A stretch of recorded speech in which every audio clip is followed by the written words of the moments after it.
So this is part 2 of our condo makeover. I'm in Greensboro, North Carolina, and I'm with Rachel Moriarty. She is in San Diego, California, and she had agreed to do this with me so we could show a new way of doing design using bi-coastal through Zoom and helping people with design. I took her on a walkthrough of our condo.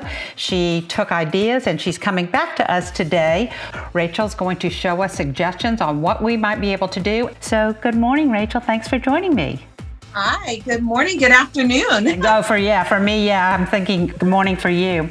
So the idea of the whole home makeover, you had told me you thought that we should look at maybe one color. Can you talk with me about what this first picture is showing where you're saying the whole home makeover?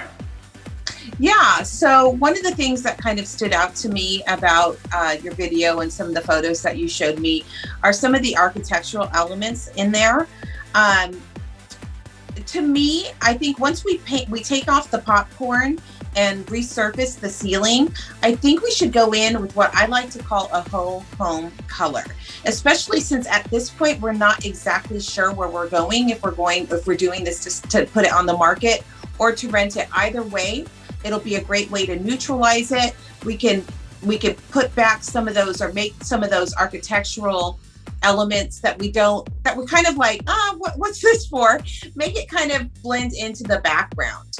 And just a neutral color if we're putting it on the market or whether we're going to bring furnishings into it. This will prepare us and set us up for success either way. So I see you have a color mentioned here. Is this one of your favorite colors? Why did you decide on this color? This is one of my favorite colors. It's by Sherwin and it's shoji white. And I love it because it's a very complex color. It's in some homes it can go a little gray, in some homes it can go a little warmer, but either way, I've never seen it look bad. And since you're on one coast and I'm on the other, the lighting is different. So it's a color that I'm very confident in specifying, and I know it's going to look good. I have seen it in the East Coast as well as over here on the West Coast. It looks great. One other thing I think I need to ask you if we do that is, what is my finish on the different places, like on the ceiling, on the walls, on the trim? Yeah, so I like to go with a tiny bit of sheen, not a complete flat. When I think flat just kind of sucks in the light, I want a little bit of a light kicking around there. So just like a low sheen or an eggshell. And is that for the trim and the ceiling also? That would be walls and ceiling, and then trim will go with the semi or a high. We can discuss that. Okay. Good. Okay.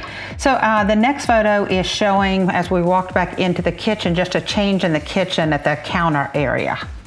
What are your thoughts? So one of the things that we do as designers is work with existing elements. In this case, the existing elements is your appliance suite, which happens to be all black. And so one of the things that we're doing is two-tone is extremely popular now. We've gone from the one color kitchen. We're customizing, even if sometimes it's just the island. So for me, I thought a tuxedo style kitchen paint job on the cabinets would be awesome. And it would kind of make especially on that lower run, it would make the dishwasher blend in, and it would still, with the white cabinets, still light and bright in the space. I think that'll be cool, and take out these brown cabinets. Very popular in North Carolina, but I certainly love some lightness. So how about in this pass-through that we have in here? What can we do to make this more even an open space? What are your thoughts there?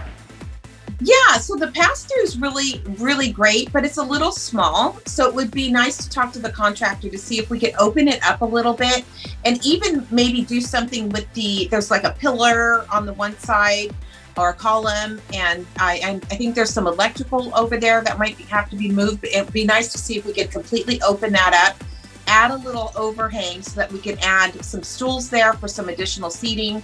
It's always the most popular place when you're entertaining or if you have kids, just to give them, their cereal or something like that. I think it would be a great addition to the space. I agree. That has not been a great place to sit. It's been this tiny little place, so that's a great idea. You mentioned something when I first walked through about adding wallpaper to the laundry room, which kind of threw me because it's not something everyone will see, but it'll certainly be fun. Why do you do that? And what is your suggestion?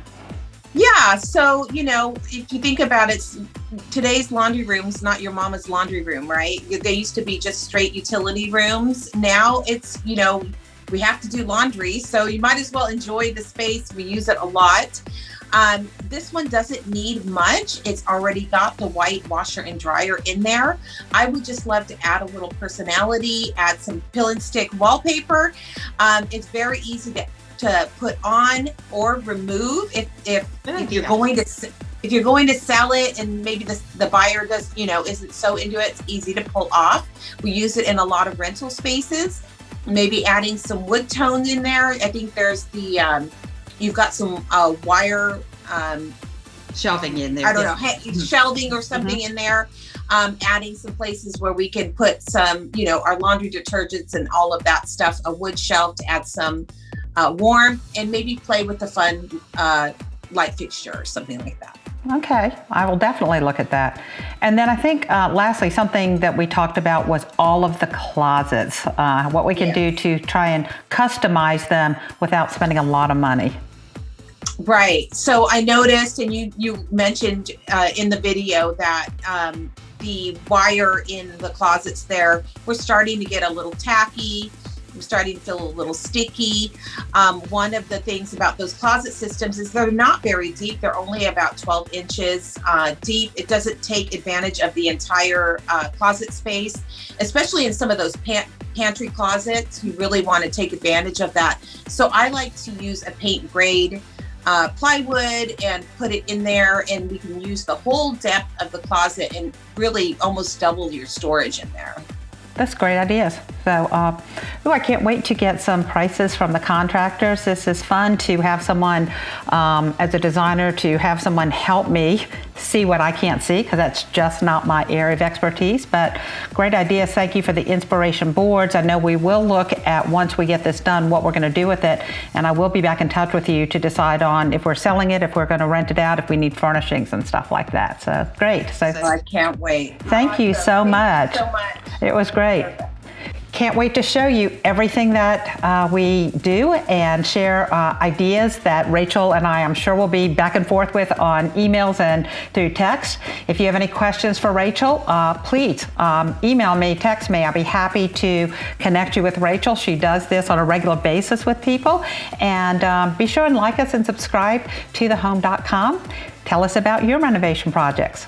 Thanks for joining us. See you as we go to the next part of this, our condo makeover.